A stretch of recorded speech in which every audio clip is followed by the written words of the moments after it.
Hi guys, ರೀಸೆಂಟಾಗಿ ಒಂದು ಬೆಂಗಳೂರಿಂದ ಒಂದು ಪ್ಲೇಸ್ ವಿಸಿಟ್ ಮಾಡಿದೆ. ಎಕ್ಸಾಕ್ಟಾಗಿ ಮೆಜೆಸ್ಟಿಕ್ದಿಂದ 87 ಕಿಲೋಮೀಟ್ರ್ ಐತಿ. ಪ್ಲೇಸ್ ನೇಮ್ ಏನಪ್ಪ ಅಂತಂದ್ರೆ ಕೈಲಾಸಗಿರಿ ಬೆಟ್ಟ. ಈ ಪ್ಲೇಸ್ ಇಷ್ಟು ಮಸ್ತ್ ಐತ್ಲ ಹೇಳ್ತೀನಿ. ಒಂದು ಸಲ ವಿಸಿಟ್ ಮಾಡಿ ನೋಡ್ರಿ. ವಿಡಿಯೋ ಒಳಗೆ ತೋರಿಸ್ತೀನಿ ನೋಡ್ರಿ. ಈಗ ಒಂದು ದೊಡ್ಡ ಕಲ್ಲು ಬಂಡೆ, ಆ ಕಲ್ಲು ಬಂಡೆ ಒಳಗೆ ಎಲ್ಲ ಕೊರೆದು ಒಂದು ಹಿಂದೂ ಟೆಂಪಲ್ ಮಾಡ್ಯಾರ. ಎಷ್ಟು ಚಂದ ಮೂರ್ತಿಗಳೆಲ್ಲ ಕೆತ್ತನೆ ಮಾಡ್ಯಾರ. ಈ ವಿಡಿಯೋ ಒಳಗೆ ನೋಡ್ರಿ. ಮುಂದೆ ಇಷ್ಟು ಮಸ್ತ್ ಫೀಲ್ ಆಗ್ತೈತಲ್ಲ ಒಳಗೆ ಹೋಯ್ಕು ಅಂದಮೇಲೆ. ಅಲ್ಲಿದು ಪೀಸು ಆಮೇಲೆ ವೈಬ್ಸ್ ಬೇರೆನೇ ಐತಿ, ನೆಕ್ಸ್ಟ್ ಲೆವೆಲ್ ಐತಿ. ಈಗೆಲ್ಲ ಅಲ್ಲಿ ಒಂದು ಸ್ವಲ್ಪ 4-5 ಕಿಲೋಮೀಟ್ರ್ ಎಲ್ಲ ಆಫ್ ರೋಡಿಂಗ್ ಐತಿ. ಎಸ್ಪೆಷಲಿ ಬೈಕ್ ರೈಡ್ ಮಾಡೋರ್ಗಂತೂ ಇಷ್ಟು ಮಜಾ ಕೊಡ್ತೈತಲ್ಲ ಈ ರೋಡ್ ಹೇಳ್ತೀನಿ.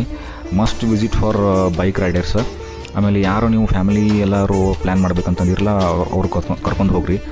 ಮಂಡೇ ಮಾರ್ನಿಂಗ್ 9 ಗಂಟೆಯಿಂದ ಈವ್ನಿಂಗ್ 5 ಗಂಟೆ ತನಕ ಮಂಡೇ ಟು ಸಂಡೇ ಓಪನ್ ಇರ್ತೈತಿ. So must visit place for Bengaluru people. ನಾನು ಆ್ಯಕ್ಚುಲಿ ಈ ಪ್ಲೇಸ್ ಇಷ್ಟು ಚಂದ ವೈಬ್ಸ್ ಕೊಡೋದೈತೆ ಅಂತ ಅಂದ್ಕೊಂಡಿರಲಿಲ್ಲ. ಬಟ್ ಅಲ್ಲಿ ವಿಸಿಟ್ ಮಾಡಿ ಹೋಗಿ ನೋಡಿದ ಮೇಲೇ ಗೊತ್ತಾಯ್ತು ಏನು ಫೀಲ್ ಐತೆ ಅಂಥೇಳಿ. ಒಂದು ನೋಡ್ರಿ, ಒಂದು ದೊಡ್ಡ ಕಲ್ಲು ಬಂಡೆ ಒಳಗೆ ಎಷ್ಟು ಚಂದ ಮಾಡ್ಯಾರಂದ್ರೆ ಈ ಥರದ್ದು ಆ್ಯಕ್ಚುಲಿ ರೇರ್ ಭಾಳ ಸಿಗೋದು ನೋಡೋದಕ್ಕೆ. ಇಂಥವೆಲ್ಲ ಹೊಸ ಹೊಸ ವೀಡಿಯೋಸ್ಗಳನ್ನು ನೋಡೋಕೆ ಲೈಕ್ ಮಾಡಿರಿ, ಶೇರ್ ಮಾಡಿರಿ, ಪೇಜ್ ಫಾಲೋ ಮಾಡಿರಿ. Thank you.